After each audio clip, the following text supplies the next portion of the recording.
I'm Rabbi Nathan Davidovich, speaking to you on behalf of the webyeshiva.org, speaking to you from Efrat, Israel. I'm going to be speaking about this week's Torah reading, Parsha Tazria, and the connection between this week's Torah reading and Passover. We know that Pesach, Passover, is just about upon us. And the topic of this little talk is going to be recognizing the need to be equally careful, not only of what we eat, but what comes out of our mouth. As we prepare for Pesach, we need to understand that if we're going to be eating matzah, we have to prepare our mouths to be a place worthy of eating the matzahs. This week's Torah reading talks about Tzaras. Tzaras is a skin disease which is erroneously translated as leprosy. It is not leprosy, but it's a skin disease that is diagnosed not by a doctor, but by the Kohen, the priest, who then, if he verifies that a person has it, he puts them in isolation for a period of time, a week or two, depending on what happens with it. But the sages tell us that this disease of Tzaras comes about from speaking Lashon Hora. What is Lashon Hora? Lashon Hora is speaking about somebody else, usually speaking negatively about somebody else, but basically even speaking positively about somebody else can be viewed as Lashon Hora, because if you tell somebody, oh, look at this guy, he's doing such a wonderful thing, and the other person answers, yeah, but it could lead to Lashon Hora. So one has to be very, very careful about that. So as we approach Pesach, the word Peh Sach, the Hebrew word for Passover, can be divided into two syllables. Peh Sach. Peh Sach, the mouth speaks. Because the primary mitzvah on Passover, as the Torah tells us, V'gadta levincha b'yomahu lemor, tell your son on that day, is to speak about the miracles that happened to us in Egypt, to tell the story of what happened, to talk about the remembrance is not of being something that happened thousands of years ago, but is happening to us right now in our daily life. And at the seder, we read the Haggadah. The Haggadah tells the story of Pesach, of what happened with the Exodus from Egypt. And the message is that just as we Jews are careful about what we put in our mouths on Passover, we're very careful to make sure that everything is kosher LePesach, has a proper supervision. So too, we have to be very meticulous about what comes out of our mouth, not to speak Lashon Hora or about somebody else.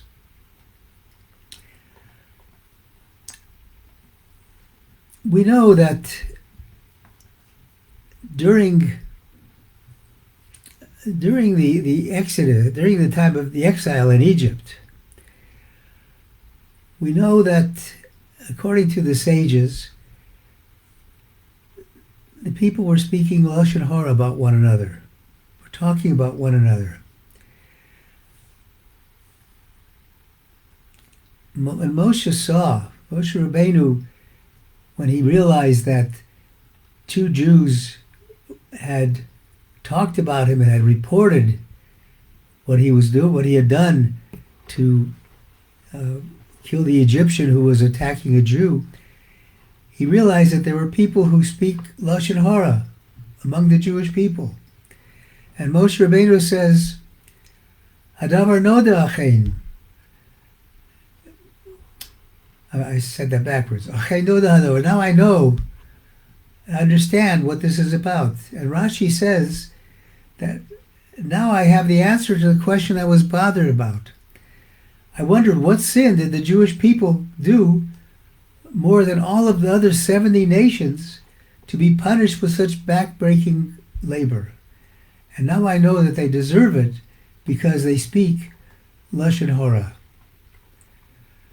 The sin of Lashon Hora, speaking somebody else against somebody else, is uprooting one of the basic concepts of the Torah. As we know, Rabbi Akiva said, "V'ahavta l'reacha kamocha," you should love your neighbor as yourself. If you're speaking bad about somebody or you're leading somebody else to speak bad, you're not showing love of your neighbor, just the opposite. And Lashon Hora is equated with the three greatest sins that a Jew can commit: the sin of immorality, idolatry, or murder. So it's at a very high level. And it's on this high level, it's such an important concept and such an important sin if we violate it, that we have to be so careful, and it's on the highest level. A story is told that illustrates the severity of Lashon Hora. The story is told about Rav Yanai, who was walking down the street and saw a peddler who was offering an elixir of life to anybody who wanted to come and buy it.